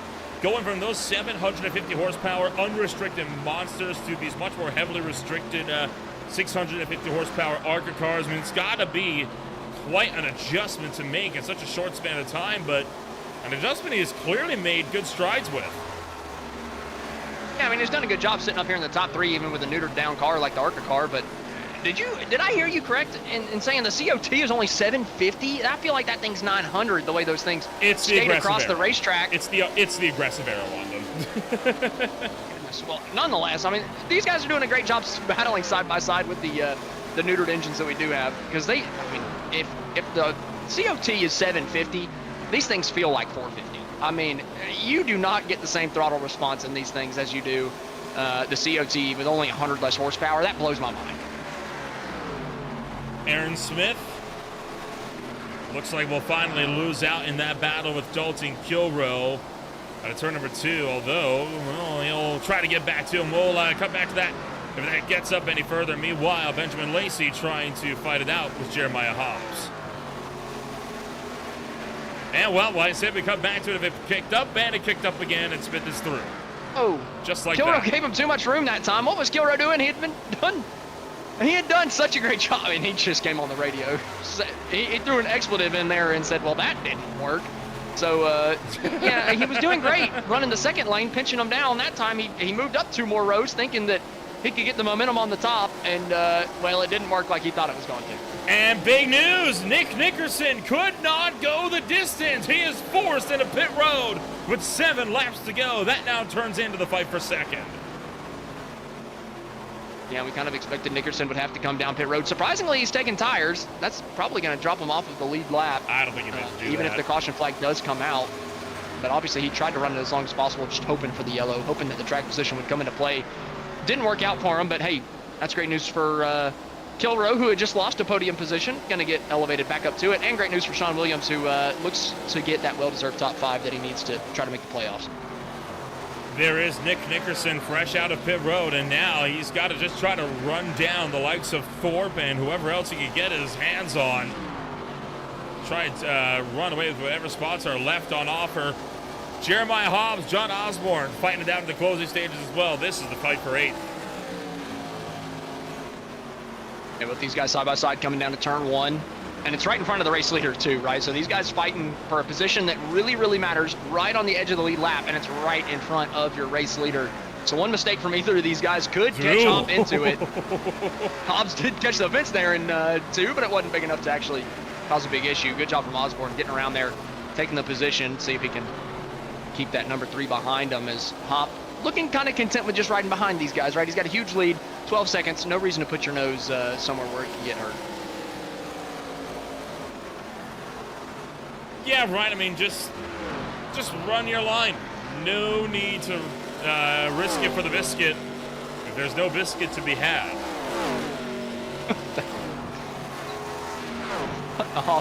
I'm sorry, that was so funny to me. For some reason, Hobbs finds the fence. Again, out of 2 there. And again, Hop just slows down. Like you said, no biscuit. There's no biscuit out in front of him, so don't go try to get a non-existent biscuit. He's already got the biscuits.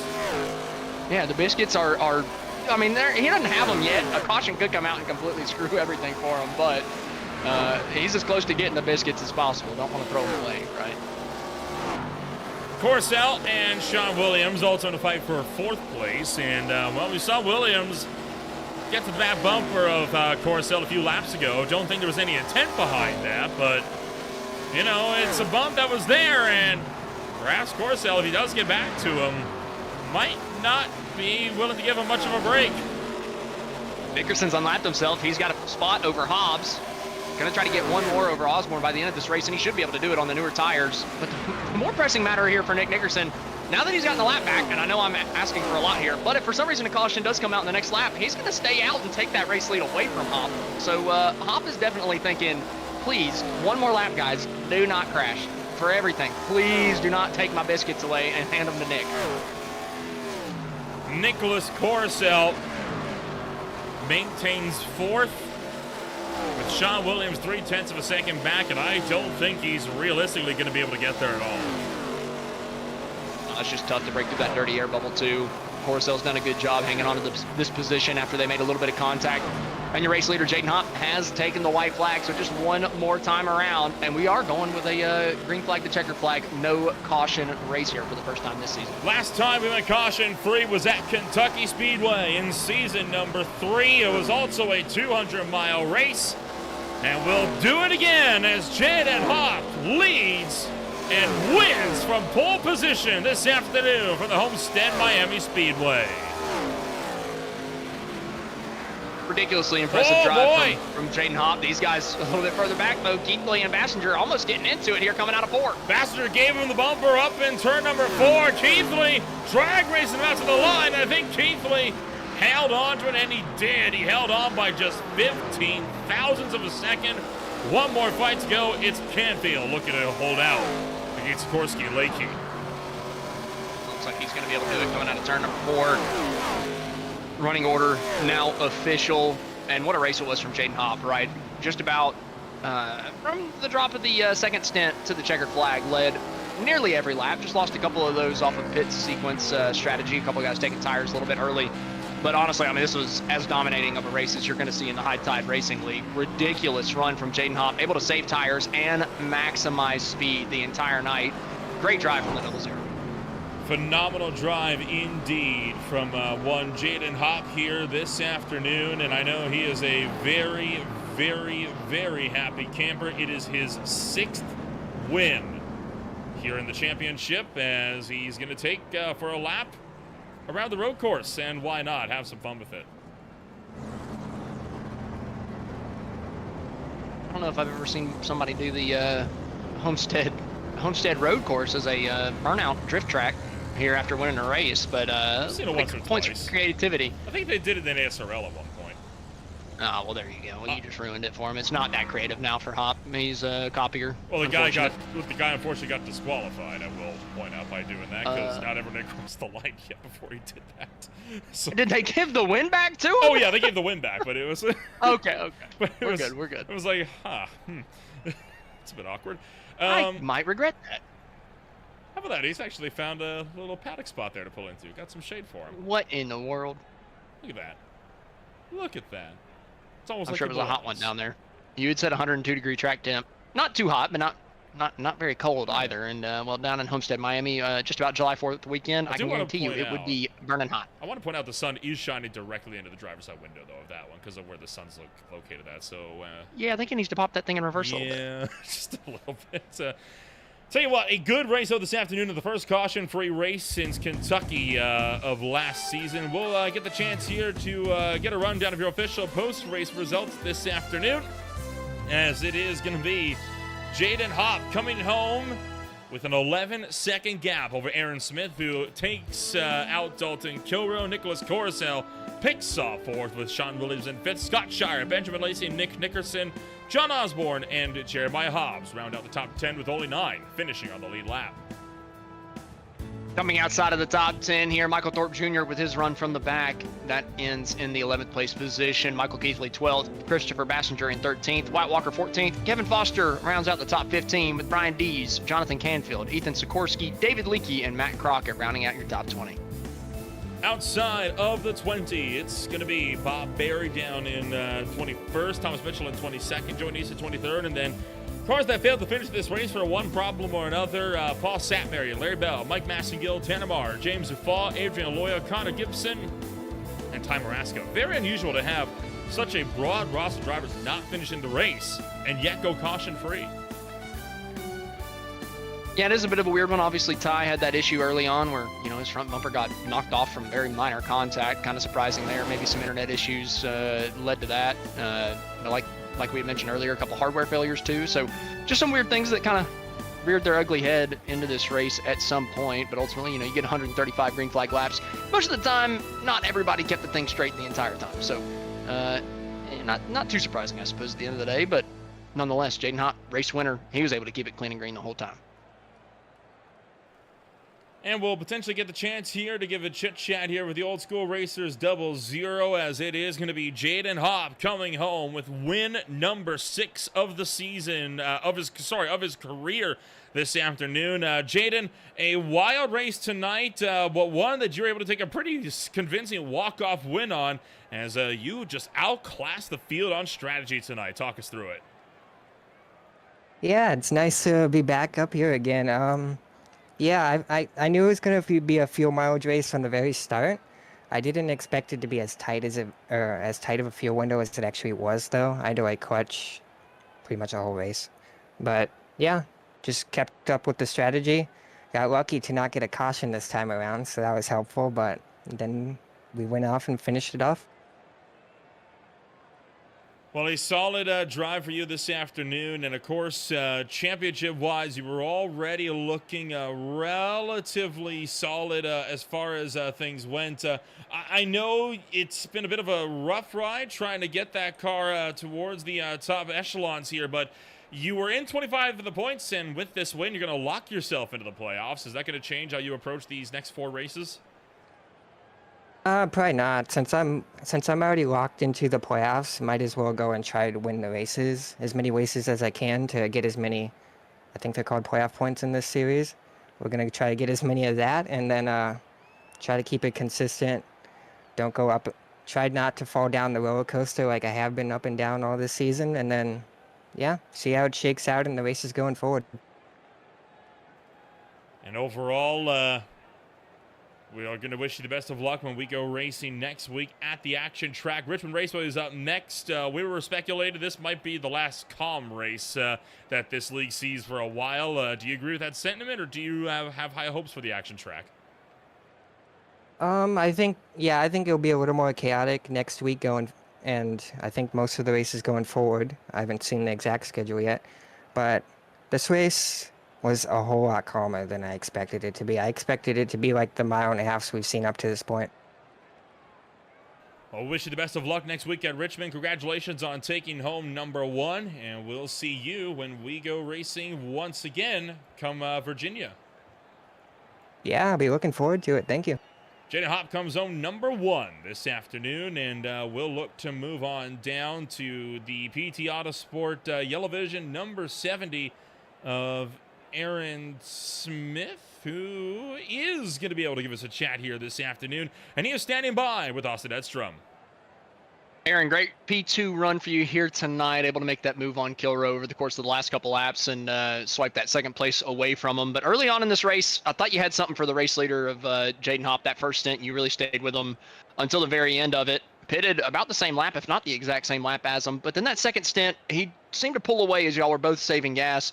You know, what kind of went wrong in that second stint to where you gave up that much time? I was speculating at the time you might have caught the fence somewhere and gotten some damage, but was it just fuel saving and you having to save a little bit more than he did?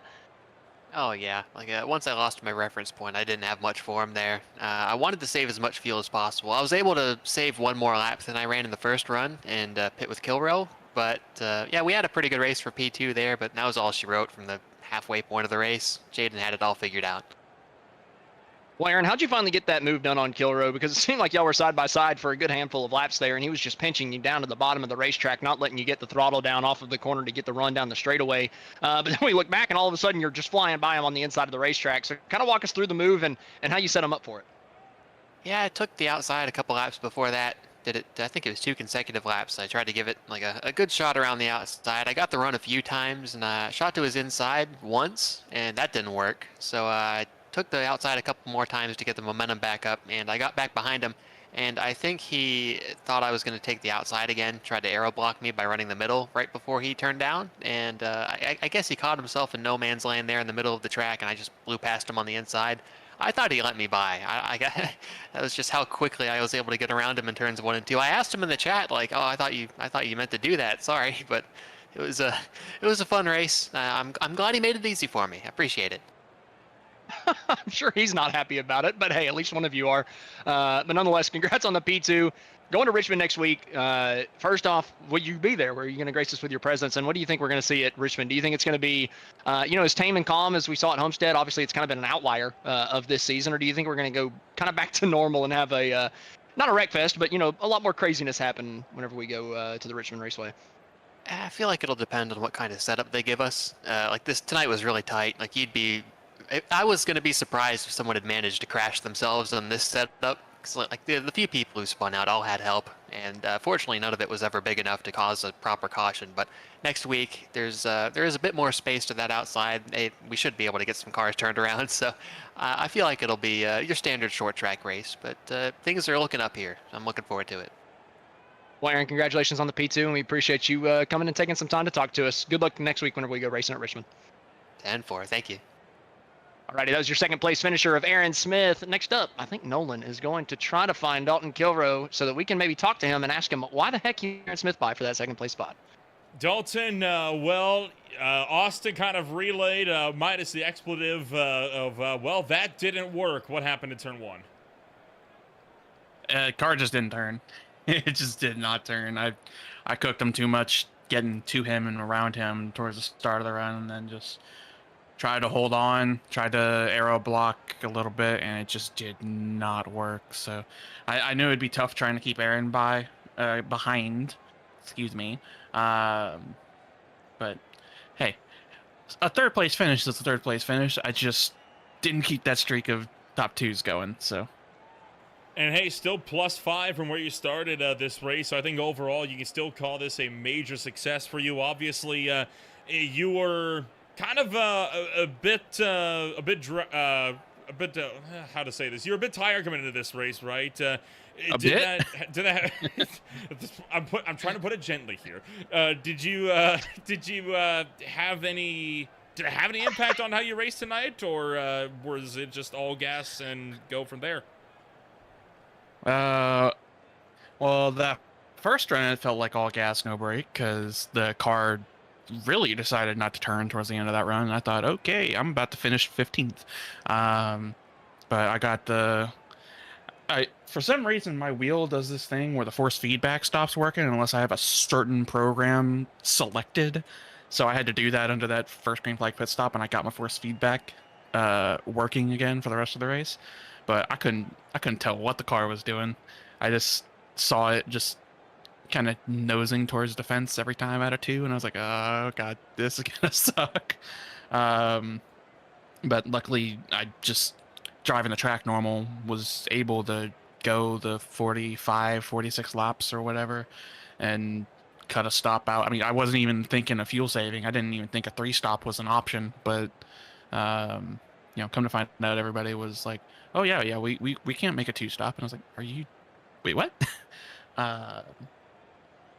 But that definitely helped, because I did not have top 3 speed tonight. But again, I will take it and move on to next week at Richmond. All right, well, we'll look to see you again when we go racing next week at the action track. Congratulations on taking home number 3, and we'll see you next week. Sounds good. Thank you. Delta Kiro comes on number 3 this afternoon out of Ormond Beach, Florida for the MFRD crew. And well, Austin, once again, that brings us to the close of yet another race this afternoon. We'll look at the championship standings exiting tonight, and these are the official ones, of course, as Dalton Kilroe set to retain that race lead with a solid 3rd-place finish. Tight battle for 3rd, as Jaden Hopp could have put himself up into a solid 3rd place with this race win here as well. And, well, plenty of other drivers yet to fight it out. Of course, the battle still around that 10th or 11th spot. Scott Shire at 303 exiting this race. Only 3 points behind Matt Crockett. Yeah, Crockett, probably 10th place is the last place that I would say is safe in terms of making the playoffs. So honestly, that battle for 10th place is really going to get hefty. Wyatt Walker in 9th, firmly in that fight as well. Just one bad race from Foster or Bassinger can put them in that situation too, where they could potentially get passed up. And then obviously one winner from below the cut line. Could really shake it all up. Sean Williams had a good night, finishing in the top 5, got himself back up to 14th in the points. And, a few of those other guys around the cut line, just trying to do everything they can to get themselves into the top 10 to make them relatively safe come playoff time. Well, all of that with yet more action yet to come here on Green Flag TV. Coming on up over the next few days, it's going to be no racing tomorrow on Canada Day, but we return on July 2nd with a triple header with the Global IndyCar Challenge at Imola, the PSR Sim Game Expo Truck Series at Daytona, and the Average Joe Sim Racing League at Dover. From there, it's the FTR Events GT Super Cup out at the Silverstone Circuit, followed by the SRA NAS Classic Series for Race 10 of Watkins Glen International, and then a special one-off race, the Freedom 100, 100 laps from Talladega Super Speedway. It'll be a charity race from Mission 22 presented by BL Sim Designs. That will be on Sunday afternoon alongside other series yet to get some good old racing action in here as well. In the meantime, if you want to find out more about who we are, what we can offer you, check us out today at www.greenflagtv.com. My name is Solar Rempel, alongside Austin Edstrom. Thank you all so much for joining us, and we'll see you when we go racing next week on Green Flag TV.